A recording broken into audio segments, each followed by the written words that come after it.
Olá pessoal, tudo bem? Eu sou professora de Geografia Gisele Kramer e fiz esse vídeo para vocês para entendermos um pouquinho melhor sobre a relação sociedade, povos e natureza. E para contextualizar esse assunto, eu trouxe aqui para vocês a apresentação de um artigo científico desenvolvido por mim e outros autores sobre os conflitos multifatoriais que abarcam a região de instalação da usina hidrelétrica de Belo Monte. Nesse sentido, eu gostaria de falar para vocês que existem diversos cenários que poderíamos tecer esse questionamento, certo? No entanto, o Brasil, ele apresenta uma diversidade muito grande de minérios, de petróleo e principalmente da água doce. E a água doce no Brasil, ela está concentrada em três grandes bacias, certo? A bacia do Amazonas, a bacia São Francisco e a bacia do Paraná. E isso faz com que sejam desenvolvidos muitos projetos para o represamento dessas águas, certo? Atualmente o Brasil ele apresenta mais de 60% de suas águas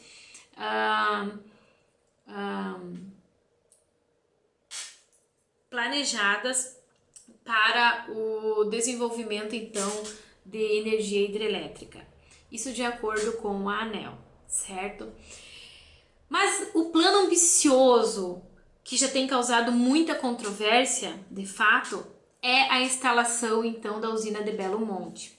Por que é um assunto tão polêmico e que se arrasta por anos? A construção desse reservatório, de acordo com os autores, é apontada como um fracasso do ponto de vista dos direitos humanos e ambientais. Eles alertam que são vários os condicionantes que deixaram de ser cumpridos, incluindo obrigações contratuais e medidas de mitigação. Diante disso, em 2019, uma equipe de vistoria interinstitucional detalhou uma série de infrações nessa região e apresentou um relatório, né? Esse relatório, então, ele aponta falhas sérias da corporação e do governo, com abuso aos direitos humanos, ambientais e culturais dessa região. Além disso, práticas nítidas então de ecocídio e genocídio, né? A concessionária Norte Energia, que faz parte desse projeto, afirma não constatar estas transformações expressivas ali na região de Belo Monte e por isso deixou de lançar seus relatórios semestrais em relação aos impactos. Então isso é muito sério, né, pessoal? O Ministério Público da região, tá? Ele entrou já com inúmeras ações para impedir o prosseguimento da operação dessa obra. Obteve sucesso em alguns, mas outros não, e a obra continua. Para Thaís Santi, que foi procuradora da República de Altamira, tem-se claramente obrigações condicionantes não cumpridas, perpetrando então Belo Monte como um motor de destruição ambiental e social, assim como um cenário ostensivo de ilegalidades, né, e que não são punidas. Então, tais preocupações, na verdade, elas não se restringem somente à usina de Belo Monte. O que tem além dessa discussão, né? Além dessa construção? Há projetos de represamento das águas de rios da Amazônia apontadas como solução indispensável ao crescimento do país, né? Essa é a conversa que é aplicada. Diante disso, o Greenpeace, em 2016, ele divulgou um relatório intitulado Hidrelétricas na Amazônia, um mau negócio para o Brasil e para o mundo. Por quê? Para mostrar, então, que a geração de energia hidrelétrica está longe de ser barata, limpa e sustentável, tá? E concluem, Os conflitos que existem hoje na região de Belo Monte são demais para serem ignorados. É preciso que aconteça debate, é preciso que aconteça discussões, é preciso que estamos cientes com o que está acontecendo com os nossos recursos aqui no Brasil. Diante desse cenário, então, desolador, é importante aprofundar a compreensão dos problemas que circundam tal realidade. É isso que os autores, então, enfatizam muito nesse artigo. Uma tentativa de tomada de consciência sobre a necessidade de aquisição de uma nova forma do homem se relacionar com a natureza, bem como de proteger e lutar pelo nosso patrimônio natural, né, pessoal? É um artigo bem interessante. E para iniciar o debate, os autores eles lançam 3 questionamentos e eu vou lançar para vocês agora. Ao final dessa aula, vocês podem comentar abaixo do vídeo, deixar seu questionamento, suas dúvidas a respeito. Mas é importante que pensamos com muita atenção nesses questionamentos. Primeiro, assim, a usina de Belo Monte não seria, antes de tudo, mais um empreendimento de risco e impactos favorável aos interesses de instituições internacionais? Que instituições que estariam interessadas nesses recursos aqui no Brasil? Para pensar. Segundo questionamento, que riscos e impactos evidenciam que Belo Monte é um exemplo de irresponsabilidades ambientais, econômicas e culturais? O que está acontecendo lá? Importante, né? Atualmente, é possível chegar ao nível de uma sustentabilidade ambiental plena em empreendimentos desse porte, como a usina de Belo Monte? Mais um questionamento importante, né, pessoal?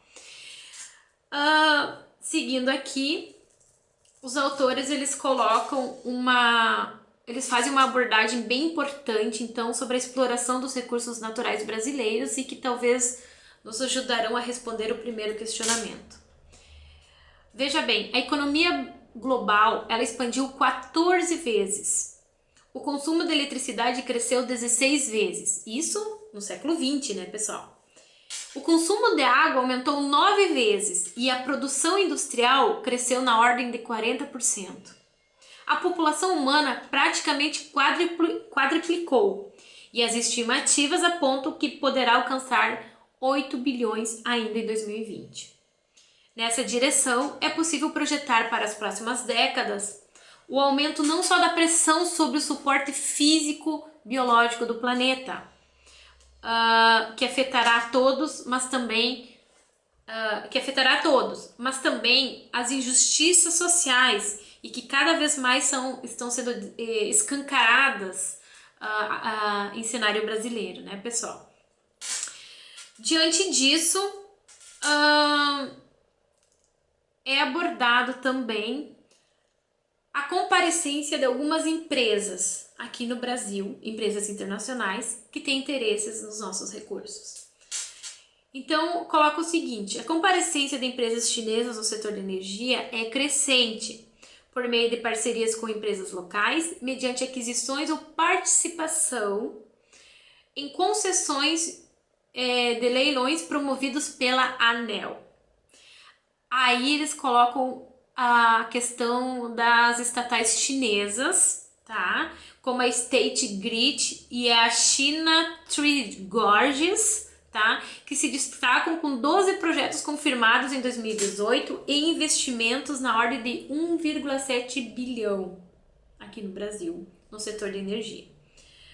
A empresa que comprou hidrelétricas de Salto, Garibaldi, Jupiá e Ilha Solteira e parte dos projetos de construção das usinas de Santo Antônio do Jari, de Cachoeira Caldeirão e da hidrelétrica de São Manuel são de domínio da empresa Three Gorges, portanto, empresa chinesa, tá? Além disso, a State Grid apresenta 51% da participação do consórcio da usina hidrelétrica de Belo Monte. Então veja, a China com bastante interesse nos recursos naturais do Brasil, principalmente da água, pessoal. A ENGIE, de acionistas franceses, por meio de suas subsidiárias, a Tractebel Engineering e a Tractebel Energia, é uma empresa multinacional do ramo de serviços mundiais de geração e distribuição de eletricidade. Então, não somente os chineses, mas os franceses também, é isso que o artigo aponta, né? Há mais de 20 anos no Brasil, por exemplo, a Engie Brasil, essa empresa francesa, destaca-se como a maior produtora de energia, com uma capacidade instalada de 6% do total do país, e da qual fazem parte, então, as hidrelétricas de Itá, Salto Santiago, Machadinho, Estreito, Salto Osório, Canabrava, São Salvador, Passo Fundo e Ponto da Pedra. Ela também é sócia majoritária com 40% de participação na hidrelétrica de Jirau, no Rio Madeira, em Porto Velho, né? E Rondônia. Ainda a Électricité de France, também francesa, detém de 51% do consórcio da usina hidrelétrica de Sinop, com capacidade instalada de 400 megawatts. Sobretudo, então, a exploração das águas brasileiras também desperta interesse dos Estados Unidos. Não podia faltar, né, pessoal? Da Alemanha e da Áustria, conforme destaca a Amazon Watch em depoimento ao filme Belo Monte, Anúncio de uma Guerra, sobre a direção de André Delia. Muito importante esse documentário para quem tenha curiosidade, quer conhecer um pouquinho mais sobre esses investimentos estrangeiros, né, de ordem internacional no Brasil. Então, pessoal, diante desta amostra de interesses, né, de instituições internacionais aqui no Brasil, no recurso de represamento das nossas águas, fica expressa, né, a grandiosidade do empreendimento de Belo Monte e o quanto parece ser vantajoso a geração de energia com a exploração dos recursos naturais brasileiros. Mas o ponto mais importante, pessoal, é o seguinte: tais empresas, elas se comprometem com políticas que asseguram os direitos humanos e ambientais e alimentam uma utopia de que o empreendimento trará desenvolvimento para a região de instalação. Será que isso acontece? Bom, o artigo comenta um pouquinho sobre isso também.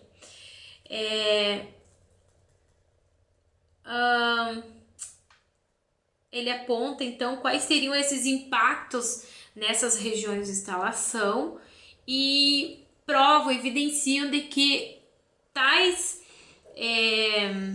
condicionantes contratuais não são cumpridos, certo? Estudos como Fleury e Almeida revelaram que a usina de Belo Monte abarca conflitos que envolvem, de um lado, interesses econômicos do Estado, contrapondo de outros interesses dos povos locais, né? Isso a gente já sabia. Em relação aos povos locais, tem-se a concepção que as práticas e saberes elaborados de forma indissociável entre natureza e cultura seriam os critérios para a definição da qualidade de vida destas comunidades e, portanto, prioritárias, certo? Então, para as comunidades que lá vivem, há uma prioridade. Para os dirigentes do Estado, a prioridade é outra, né? Então, existe claramente o conflito um duelo entre o Estado e as comunidades que lá vivem, tá?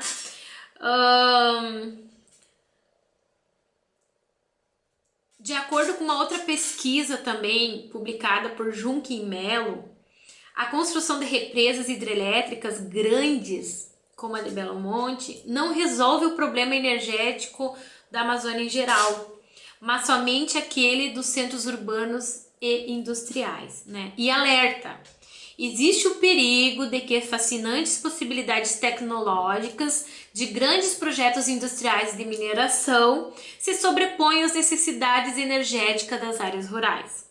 De fato, né, a necessidade de tal eletricidade para manter as luzes das cidades acesas, muitas vezes, é enfatizada erroneamente lá. Por quê?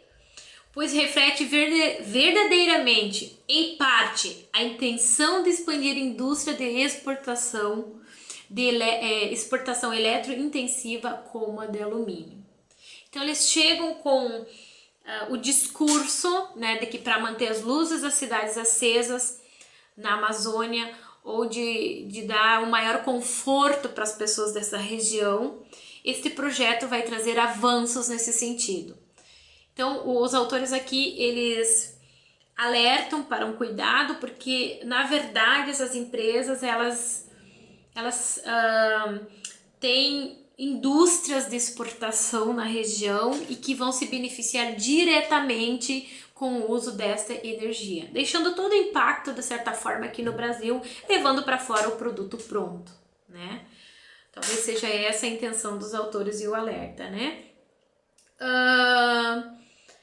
Outra questão que é colocada também em relação aos conflitos na região é sobre a densidade demográfica, né? O inchamento populacional.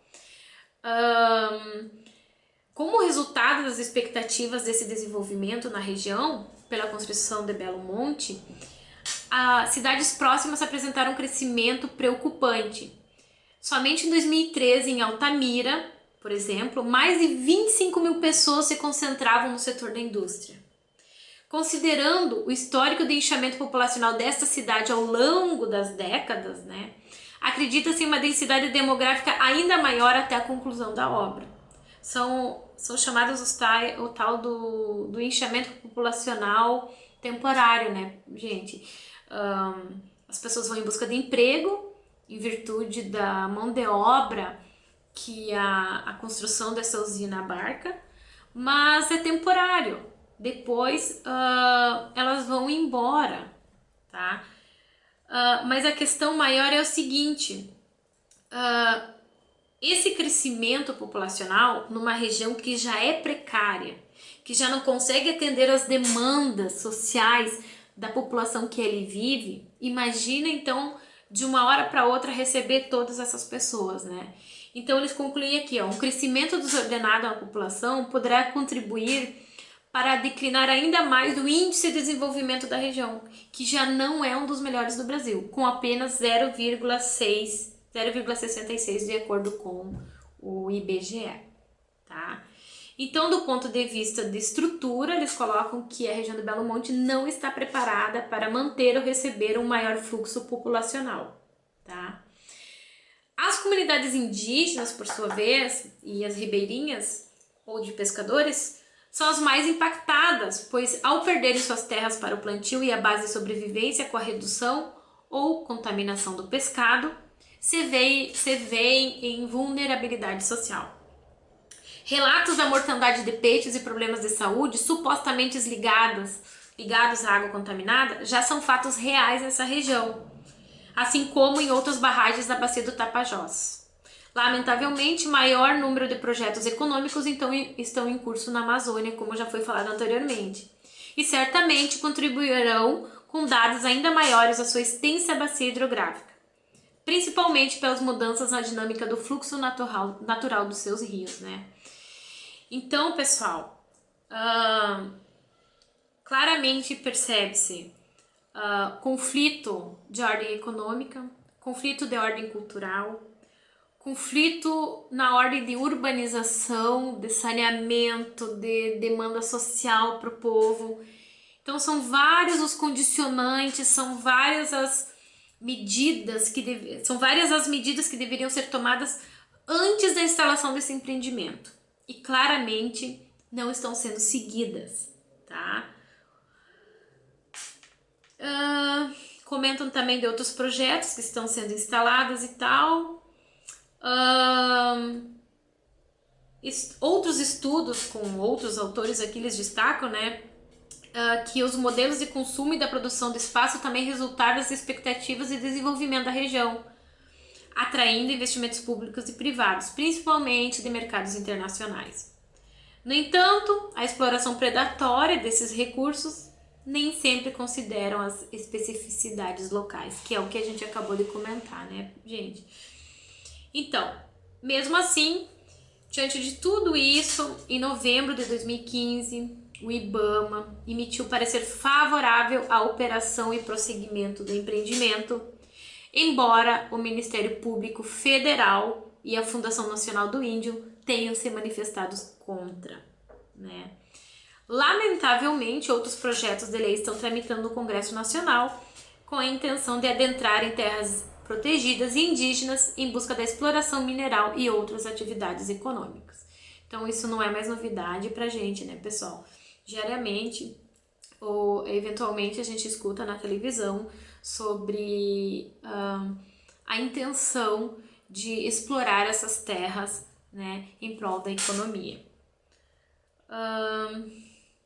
E a cada novo empreendimento, né, a cada novo projeto, os resultados parecem se repetir com a descaracterização dessas comunidades, a desestruturação produtiva deles principalmente, perda da biodiversidade, a erosão cultural, vulnerabilização do abastecimento hídrico e conflitos ambientais de diferentes naturezas, né?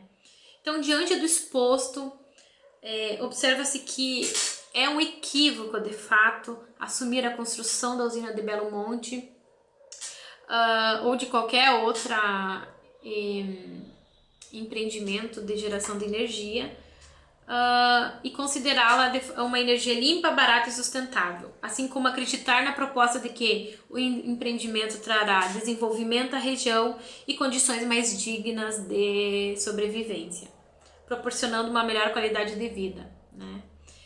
Então são inúmeros os desafios nessas áreas, né, principalmente de Belo Monte, colocado, e os autores, eles concluem a pesquisa com a seguinte reflexão, que esse debate ele está longe de esgotar o assunto e deve buscar respostas mais esclarecedoras sobre esses projetos, até porque em uma aula a gente não consegue, ou em uma pesquisa, assim, um artigo, a gente não consegue demandar todas as discussões necessárias sobre esses projetos de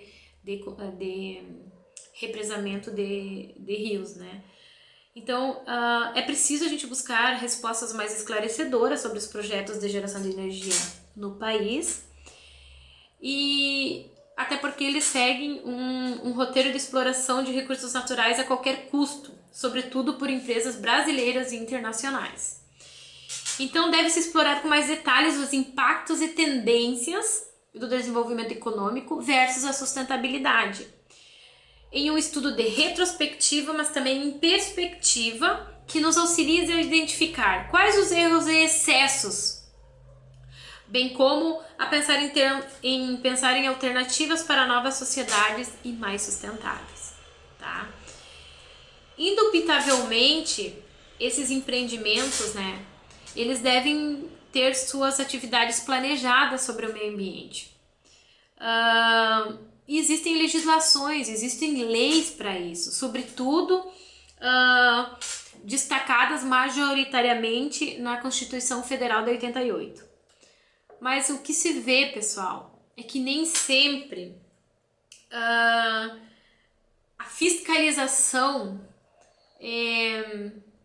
cuida desses impasses, né? Nem sempre a fiscalização está ali para sanar grande parte desses conflitos, né? Então, mesmo assim, apesar da pretensa salvaguarda nas ideias e legislações, percebe-se que muitos segmentos do governo eles enfrentam resistência e lentidão na aplicação e fiscalização das políticas ambientais no Brasil. E a compensação dos danos ambientais e outras obrigações condicionantes não cumpridas, a exemplo da usina de Belo Monte, assim como em outros empreendimentos, né, do setor energético do país, evidencia uma insustentabilidade e um cenário ostensivo de ilegalidades e corrupção. Inclusive no artigo, para quem tiver interesse depois de ler ele na íntegra, é comentado também sobre a corrupção durante o desenvolvimento desse projeto de Belo Monte. Então até lá chegou a tal corrupção, né? Diante do exposto, então, nos resta interpelar por providências justas, sérias e ágeis nesses casos, talvez seja um grande desafio, né? e que buscamos valorizar a criatividade e potencialidades locais, sobretudo do povo que lá vive, sem contudo excluir os mecanismos externos de desenvolvimento e econômico do nosso país. Bom, pessoal, esse é um tema polêmico e bastante complexo, do ponto de vista econômico, social, cultural e ambiental. E está longe de ser esgotado numa aula, né? Com a apresentação, no caso, desse artigo também, né? Que foi muito importante. Mas eu sugiro vocês, assim que for publicado, eu vou disponibilizar abaixo desse vídeo o artigo. E eu sugiro a vocês uma leitura mais aprofundada sobre esse tema, que é muito importante. E se você gostou do meu vídeo, ou se não gostou, deixe seu like, deixe seu comentário, sua crítica, a sua contribuição. É muito importante, tá bom?